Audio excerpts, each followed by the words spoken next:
खबरों में डालते हैं विस्तार से नजर।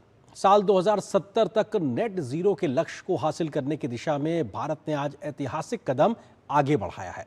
हाइड्रोजन जैसे स्वच्छ ईंधन से चलने वाली ट्रेन को प्रधानमंत्री नरेंद्र मोदी ने आज हरी झंडी दिखाई, जिसके बाद भारत दुनिया के उन चुनिंदा देशों में शामिल हो गया जिसने अपने दम पर स्वदेशी तकनीक से ये महारत हासिल की है। हरियाणा के जींद से सोनीपत के बीच चलने वाली पहली हाइड्रोजन ट्रेन के शुभारंभ के मौके पर पीएम मोदी ने हरियाणा में राष्ट्रीय राजमार्ग परियोजनाओं का लोकार्पण और शिलान्यास भी किया। देश को पहली हाइड्रोजन ट्रेन मिली है। भारत में पहली ट्रेन बॉम्बे से ठाणे के बीच चली थी, जिसे आज मुंबई कहते हैं। वैसे ही भविष्य में जब भी हाइड्रोजन ट्रेन का जिक्र आएगा तो जींद का, सोनीपत का, हरियाणा का नाम भी आएगा ही आएगा। दुनिया के मात्र 3 से 4 देश ही हैं जहां चलती है हाइड्रोजन ट्रेन। इनकी क्षमता भी बस 3 से 4 कोच तक ही सीमित है, लेकिन जींद से सोनीपत के बीच चली ट्रेन 10 कोच की है, जिसने दुनिया में भारत के कौशल और सामर्थ्य का लोहा मनवाया है। यह दुनिया की सबसे ताकतवर हाइड्रोजन ट्रेन है, जिसमें 3200 हॉर्स पावर की क्षमता है।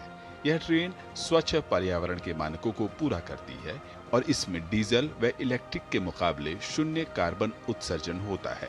यह रेलवे के क्षेत्र में पिछले 12 वर्षों के दौरान उठाए गए कदमों का ही परिणाम है कि आज संकट के दौर में भी भारतीय रेल तेजी के साथ पटरी पर दौड़ रही है। हॉर्मुज से भारत बहुत बड़ी मात्रा में पेट्रोल, डीजल, एलपीजी गैस, हमारे किसानों के लिए खाद उसी रास्ते से आता है। लेकिन पिछले 3-4 महीनों से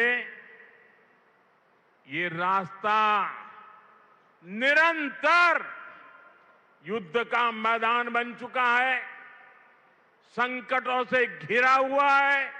साथियों, अगर 2014 से पहले अगर ये स्थिति आती तो आज हिंदुस्तान का रेलवे का काम पूरा का पूरा ठप पड़ा गया होता, क्योंकि उस समय 2014 में देश का बहुत बड़ा हिस्सा ऐसा था जहां हमारी ट्रेनें सिर्फ और सिर्फ डीजल से चलती थी।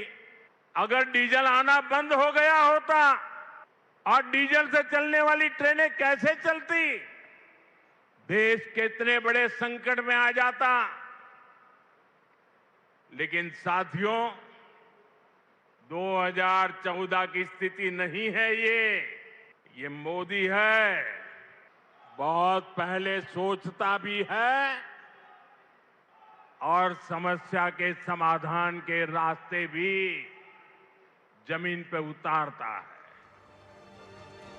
कार्यक्रम के दौरान प्रधानमंत्री ने हरियाणा के लिए 14,700 करोड़ रुपए से अधिक की लागत वाली विकास परियोजनाओं का उद्घाटन और शिलान्यास किया, जिसमें सुलभ दिल्ली अमृतसर कटरा एक्सप्रेसवे, अंबाला काला अंब राजमार्ग, जिंद गोहाना ग्रीनफील्ड राजमार्ग, हांसी बरवाला ब्राउनफील्ड राजमार्ग, कुरुक्षेत्र में एलिवेटेड रेलवे ट्रैक शामिल है। इसके साथ ही पीएम मोदी ने पंडित निकी राम शर्मा सरकारी मेडिकल कॉलेज, भिवानी महर्षि चैवन मेडिकल कॉलेज और राव तुलाराम अस्पताल कोरियावास नारनौल सहित प्रमुख चिकित्सा संस्थानों को राष्ट्र को समर्पित किया। प्रधानमंत्री ने क्षेत्र के सांस्कृतिक आधारभूत ढांचे को और समृद्ध करते हुए कुरुक्षेत्र में सिख संग्रहालय की आधारशिला रखी।